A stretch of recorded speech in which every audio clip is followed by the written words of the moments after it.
Leslie, we're going to change to another story that is dominating politics here in Washington, and that is, were they obliterated or not? We're talking about Iran's nuclear sites that, of course, were hit by US strikes at the weekend.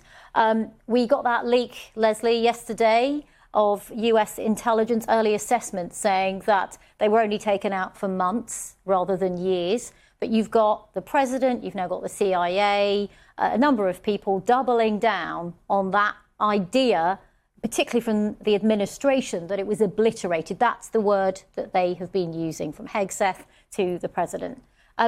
What do you make of all of this? Well, I think, first of all, it's important to remember that U.S. national security officials are going to have access to a lot more information than American media outlets will.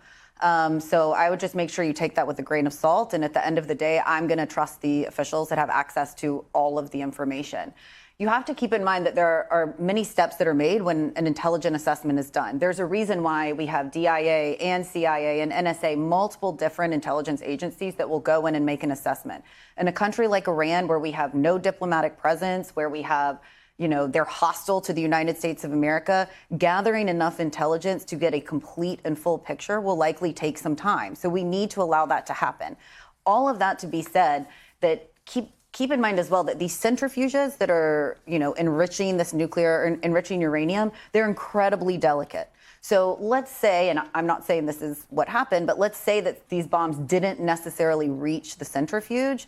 That doesn't mean that they weren't destroyed. Just the shock waves alone from these bombs could create enough damage to permanently damage or absolutely destroy those centrifuges. So we need to get a fuller assessment. Another briefing at 8 a.m. on Thursday morning, the president posted on Truth Social. Pete Hegseth, together with military representatives, will be holding a major news conference, he says. So we'll find out what more comes out of that. Well, can I just also throw another, I think, important point out here, which is that when you're trying to assess the full damage that was done, it can't just be looking at the physical damage that these attacks cause. It also has to be about Iran's willingness to rebuild. And by President Trump coming in, decisively attacking, using these very large, big weapons, showing Iran that he has, he's not going to be scared off by them. And if they try to rebuild, that he'll come back again.